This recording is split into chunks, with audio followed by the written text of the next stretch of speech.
الحمد للہ وحدہ والصلاة والسلام علی من لا نبی بعدہ اما بعد الف لام میم احسب الناس ان یترکوا ان یقولوا آمنا وهم لا یفتنون ولقد فتنا الذین من قبلهم فلیعلمن اللہ الذین صدقوا ولیعلمن الکاذبین وقال اللہ سبحانہ وتعالی انا نحن نزلنا الذکر وانا له لحافظون صدق اللہ العظیم۔ میرے بھائیو، دوستو، بزرگ اور عزیزو، اس وقت موجودہ حالات میں ساتھیوں کی طرف سے، دوستوں کی طرف سے بہت زیادہ تقاضا اس بات کا رہا کہ جو کچھ مراکز کے ساتھ اور جو کچھ دین کے کام کرنے والوں کے ساتھ پیش آ رہا ہے، ان کے اطمینان کے لیے، دل جمعی کے لیے، استقامت کے لیے کچھ بات آپ بھی اپنی طرف سے کہیں۔ تو میں تو اپنی طرف سے صرف اتنی بات کہوں گا کہ یہ حالات ہوں یا اس سے بھی زیادہ خطرناک حالات ہوں، بالکل بھی گھبرانے کی، دل چھوٹا کرنے کی، مایوس ہونے کی کوئی ضرورت نہیں۔ اس بات کو اپنے عقیدے میں بٹھا لیں، یقین میں بٹھا لیں، اپنا عقیدہ بنا لیں۔ دین اللہ کا ہے، دین کے محافظ خود اللہ ہیں، دین کے کام کرنے والوں کے محافظ بھی خود اللہ ہیں، دین کے مراکز کے محافظ بھی خود اللہ ہیں۔ یہ اللہ کی دھرتی ہے، کائنات اللہ کی ہے، مخلوق اللہ کی ہے، حکم اللہ کا چلتا ہے، مصلحت اللہ بہتر جانتے ہیں۔ یہ تو پہلے زمانے سے ہوا، یہ کوئی آج کی داستان، کوئی آج کی نت نئی بات نہیں ہے کہ مرکز کے خلاف ایسا ہو رہا، سازش ہو رہی۔ اس سے پہلے بھی بہت کچھ ہو چکا ہے۔ عالمی اسلام کا سب سے بڑا مرکز مکۃ المکرمہ، خود اللہ کا گھر، جس نے اللہ نے کہا ان اول بیت وضع للناس للذی ببکۃ مبارکا وہدی للعالمین، اللہ کا گھر ہے جہاں سے ساری ہدایت تقسیم ہوتی ہے، برکتیں اترتی ہیں، رحمتیں اترتی ہیں۔ خود اس کے خلاف بھی سازشیں ہوئی ہیں۔ تو یہ کوئی آج کی بات نہیں ہے، یہ بہت پہلے سے ہوتا رہا ہے۔ ایک آپ نے بات سنی ہوگی، مجھے 3 باتیں اصل میں الگ الگ عرض کرنی ہیں۔ آج آپ حضرات کی خدمت میں بہت چھوٹا سا پیغام دینا ہے اور 2 دن کی مہلت آپ مجھے دیں۔ 2 دن کے بعد انشاءاللہ پھر اور آگے دوسری بات عرض کرنی ہے۔ پہلے یہ بات عرض کرنی ہے، دین کے مراکز کے محافظ خود اللہ ہیں۔ اللہ بہتر جانتے ہیں کہ اللہ کو کب، کہاں، کس سے، کیسے کام لینا ہے۔ مکۃ المکرمہ بیت اللہ، اللہ کا گھر ہے۔ اللہ کے گھر کا طواف برسوں سے ہوتا آیا ہے، لیکن ایک وقت آیا، آپ نے سنا ہوگا، ابرہہ بادشاہ، جب اس نے سنا کہ لوگ بیت اللہ جاتے ہیں حج کرنے کے لیے، تو سطح کا پاور ایک ایسی چیز ہے، کرسی کا نشہ ایک ایسی چیز ہے جو انسان کو ظالم بنا دیتا ہے۔ انسان سوچتا ہے کہ ساری خلقت صرف مجھے ہی سجدہ کرے، سارے لوگوں کا طواف صرف میرے ہی سوچ اور میرے ہی ذات کے ارد گرد ہو۔ وہ ایک سوچ ہے، یہ سوچ ہے، اس کا انکار نہیں کر سکتے۔ تو اس بادشاہ نے اس زمانے میں پلان کیا، تدبیر کی، اور بڑا ہاتھیوں کا لشکر لے کر آیا بیت اللہ کو ڈھانے کے لیے۔ تو یہ کوئی فرضی قصہ نہیں ہے، میں آپ کو کوئی قصہ نہیں سنا رہا ہوں، قرآن کی بات بتا رہا ہوں۔ آپ کو یہ آیت تو ضروری یاد ہوگی، الم تر کیف فعل ربک باصحاب الفیل۔ آپ نے پڑھا تو بہت دفعہ ہوگا، لیکن شاید غور نہیں کیا۔ میری گزارش ایک دفعہ آپ قرآن اٹھا کر کے دیکھیں اللہ نے اس میں کیا کہا ہے۔ اللہ خود کہہ رہے کہ آپ نے دیکھا نہیں کیف فعل ربک باصحاب الفیل، کہ اللہ نے اصحاب فیل، ہاتھی والوں کے ساتھ کیا کیا۔ جب یہ لوگ آئے، ان کا پلان تھا، ان کی سوچی سمجھی سازش تھی، یہ آئے تھے بیت اللہ کو ڈھانے کے لیے، بیت اللہ کو گرانے کے لیے۔ اور یہاں نبی کی دادا عبد المطلب، جو بیت اللہ کے متولی تھے، ناظم تھے، اس کے ذمہ دار تھے، ان کو بڑی فکر ہوئی، تو بڑے ہاتھیوں کا لشکر، سینکڑوں ہزاروں کی تعداد میں ہاتھی لے کر کے آیا، بادشاہ فوج لے کر کے آیا۔ ایک مقام پر جب وہ پہنچا تو ان کے کچھ اونٹ چرنے کے لیے نکلے ہوئے تھے دادا عبد المطلب کے، تو ان کی فوجوں نے ان کے اونٹ قبضہ لیے، اپنے پاس اپنے قبضے میں لے لیے۔ لوگوں نے بتایا کہ یہ آپ کے اونٹ ان کی فوجیوں نے قبضہ لیے ہیں، پکڑ لیے ہیں۔ تو میٹنگ ایک رکھی گئی بات چیت کرنے کے لیے، ان کو بلایا گیا، دادا عبد المطلب گئے بات کرنے کے لیے۔ تو ان کی پرسنالٹی، ان کا جو وضاحت، ان کی جو جسامت اور ان کے چہرے پر جو رعب تھا وہ قدرتی تھا۔ دادا تھے نبی کے، مکہ کے متولی تھے، تو دیکھ کر کے تو بڑا متاثر ہوا۔ آئے، بیٹھے، بات چیت ہوئی تو انہوں نے اپنی پوری گفتگو میں صرف اپنے اونٹوں کی ہی بات کی کہ بھی آپ کے فوجیوں نے میرے اونٹ پکڑے، مجھے میرے اونٹ دے دو۔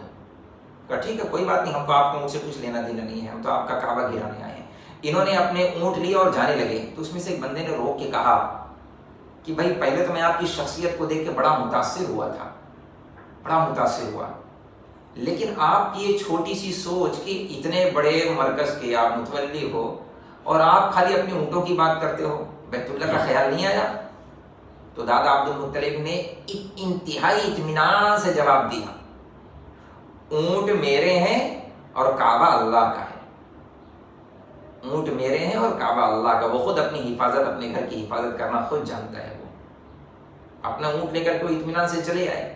اب اللہ کے لشکروں کو، اس کی طاقت کو، اس کی قدرت کا کون اندازہ لگا سکتا ہے؟ وَمَا يَعْلَمُ جُنُودَ رَبِّكَ إِلَّا هُوَ۔ تو اللہ نے اپنے گھر کی حفاظت کے لیے ہاتھیوں کے مقابلے میں کوئی جبریل نہیں اتارا، میکائیل نہیں اتارا، اللہ بہتر جانتے ہیں اللہ کب کس کو کہاں کیسے استعمال کرے۔ اللہ نے پرندے، ابابیل، چڑیا، بہت چھوٹی چھوٹی چڑیا کی شکل میں اللہ نے ایک فوج بھیجی، وَأَرْسَلَ عَلَيْهِمْ طَيْرًا أَبَابِيلَ، اور ہر چڑیا کی چونچ میں اور پنجوں میں ایک چھوٹی چھوٹی کنکری تھی۔ وَأَرْسَلَ عَلَيْهِمْ طَيْرًا أَبَابِيلَ تَرْمِيهِمْ بِحِجَارَةٍ مِّن سِجِّيلٍ فَجَعَلَهُمْ كَعَصْفٍ مَّأْكُولٍ، سارا لشکر انہوں نے بھوسا بنا دیا۔ انہوں نے جو کنکری پھینکنا شروع کی اوپر سے چونچ سے، تو اللہ نے اس کنکری میں اتنی رفتار دے دی اور درمیان سے خلا کو ہٹا دیا، اس کا جو روکنے کی جو کشش ہوتی ہے درمیان سے ہٹا کر کے اتنی تیزی کے ساتھ وہ کنکری گرتی، جس ہاتھی کے اوپر وہ کنکری گرتی وہ ہاتھی کے دو ٹکڑے ہو جاتے، وہ ہاتھی پھٹ جاتے، اور اللہ نے سارا لشکر برباد کر دیا۔ اس طرح سے اللہ نے اپنے گھر کی حفاظت خود کی۔ تو اللہ خود بہتر جانتے ہیں، دین اللہ کا ہے، دین کے کام کرنے والوں کو اللہ نے منتخب کیا ہے، اللہ کب کس کو کہاں استعمال کرے۔ آپ دیکھیں گے تو اس وقت تو قدرت کو ماننے نہ ماننے والے لوگ بھی ماننے لگ گئے، ماننے پر مجبور ہو گئے، جو قدرت کو ہی نہیں مانتے تھے، سرے سے نہیں مانتے تھے۔ ٹیکنالوجی آسمانوں میں، ان کی کوئی سوچ بھی نہیں سکتا تھا جو آسمان میں پرندوں جیسے اڑیں گے، انہیں زمین میں آ کے بیٹھنا پڑے گا، گھٹنے ٹیکنے پڑیں گے، ناک رگڑنی پڑے گی۔ اللہ نے سب کو اپنا لوہا منوایا، اپنی خدائی منوائی۔ ایک وہ وائرس جو نہیں دکھائی دیتا، ساری دنیا گھٹنے ٹیک کر کے بیٹھ گئی۔ یہ تو اللہ کا ایک امر ہے، ایسے اللہ کے بڑے خزانے ہیں، بڑی قدرت ہے اللہ کی، اللہ کب کہاں کس کو بھیجتے ہیں، کبھی اللہ مچھروں کو بھیجیں، کبھی کس کو بھیجیں۔ تو اللہ کے دین، اللہ کے دین کے مراکز، دین کے کام کرنے والوں کے محافظ خود اللہ ہیں۔ اس لیے میں ساتھیوں سے گزارش کرنا چاہتا ہوں، بالکل بھی گھبرانے کی، دل چھوٹا کرنے کی ضرورت نہیں ہے۔ ہمارے کرنے کا جو کام ہے وہ ہم ضرور کریں اور باقی اللہ کے حوالے کر دیں۔ ہمارے کرنے کا کام کیا ہے وہ میں انشاءاللہ دوسری ویڈیو میں بتاؤں گا، 2 دن کے بعد انشاءاللہ بتاؤں گا۔ فی الحال مجھے اتنی بات ضرور عرض کرنی ہے، اتنی بات کہ میں نے اس پورے ماحول میں جو مہینے، 1.5 مہینے، 2 مہینے سے لاک ڈاؤن کے حالات میں جو ہو رہا ہے، کوئی بھی میں نے نہ نیوز سنی، نہ سنانے والوں سے سنی، نہ خود نے سنی، بلکہ میرے دوست جب مجھے کچھ کہتے تو میں روک دیتا ہے، بھائی مجھے مت بتاؤ، میرا دماغ خراب ہوتا ہے، دل چھوٹا ہو جاتا ہے، مایوس ہو جاتا ہے، مجھے نہیں سننا، مجھے نہیں سننا، میں کہہ کے ٹالتا رہا۔ لیکن کل رات ایک بمبئی سے ہمارے ایک عزیز دوست نے ایک کلپ بھیجی، مفتی صاحب یہ دیکھیے نا کہ حضرت مولانا سعد صاحب کے بارے میں لوگ کیا کیا کہہ رہے ہیں، میڈیا والے یہ کہہ رہے ہیں، یہ کہہ رہے ہیں۔ اس ایک ویڈیو کے سننے کی وجہ سے پوری رات نیند نہیں آئی، بہت عجیب کیفیت سی بن گئی۔ میں نے کہا یار جب ایک ویڈیو سن کر یہ ہو رہا تو جو سارا دن رات یوٹیوب پہ، موبائل میں اور چینلوں میں اور نیوز پہ لگے، ان کی دل کی کیا کیفیت بنی ہوگی، کتنی مایوسی آئی ہوگی۔ تو میں نے کہا چلو ٹھیک ہے، اس پر انشاءاللہ 3 گفتگو کرنی ہے۔ ایک تو دین کے مراکز کے محافظ خود اللہ ہیں، نمبر 2 دن کے بعد انشاءاللہ مجھے بات بتانی ہے دین کے کام کرنے والوں کے محافظ بھی اللہ ہیں۔ سب سے بڑی ہستی حضرت محمد رسول اللہ صلی اللہ علیہ وسلم، نبی کے خلاف بھی سازشیں ہوئی ہیں، نبی کے خلاف بھی پلاننگ ہوئی ہے، وہاں کے پارلیمنٹ میں بھی لوگ بیٹھے ہیں کہ ان کو کیسے ختم کیا جائے، نبی کو بھی پاگل اور دیوانہ اور جادوگر اور مجنون اور نہ جانے کیا کیا کہا گیا ہے، وہ میں انشاءاللہ دوسری نشست میں بتاؤں گا۔ فی الحال میں اتنی بات کہہ کے اپنی بات کو ختم کروں گا۔ 2 دن کے اندر میں چاہتا ہوں کہ جہاں تک یہ آواز پہنچ جائے بہت ہی تسلی سے سنیں، انشاءاللہ مجھے آگے جو پیغام دینا ہے۔ ایک بات تو ضرور کہنی ہے، کچھ نادان لوگ ہیں جنہیں حضرت جی کا نام لینا بھی نہیں آتا، ان کی زبان پر جیسے نام نہیں ہے، وہ خالی سعد کہتے ہیں، سعد۔ تو میں تو ان بھائیوں سے گزارش کرنا چاہتا ہوں جو حضرت جی کا پورا نام جانتے ہیں، اور اگر نہ نام جانتے ہو تو میں بتا دوں ان کو پکارا کیسے جائے، وہ اس وقت کی ہستی کون ہے۔ تو مجھے ایسا لگتا ہے جو لوگ حضرت جی مولانا سعد صاحب سے محبت کرتے ہوں گے، ان کے چہرے سے اور ان کے رعب، ان کے علم، ان کے تقوی، ان کی ذات سے مستفید ہوتے ہوں گے، وہ ضرور، مجھے ایسا لگتا ہے کمنٹس میں ان کا پورا نام ضرور لکھیں۔ میں بتا دوں میں حضرت جی کو کن القاب سے جانتا ہوں، اور ان لوگوں کو بتلا دے بہت اچھے طریقے سے کہ حضرت جی کا نام کیسے لیا جائے۔ امیر عالم، شیخ الحدیث، ولی کامل،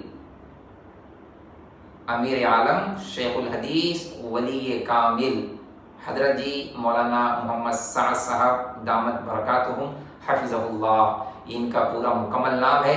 اور میری گزارش ہے کہ آپ بھی اسی انداز میں نام لیں، ان کو بتائیں کہ بھی سعد نام ادھورا ہے، یہ نام پورا مکمل نہیں ہے۔ انشاءاللہ 2 دن کے بعد مجھے حضرت مولانا سعد صاحب کو یا دین کے کوئی بھی کام کرنے والا ہو، ان کی حفاظت اللہ کیسے کریں گے اس پر انشاءاللہ مجھے گفتگو کرنی ہے۔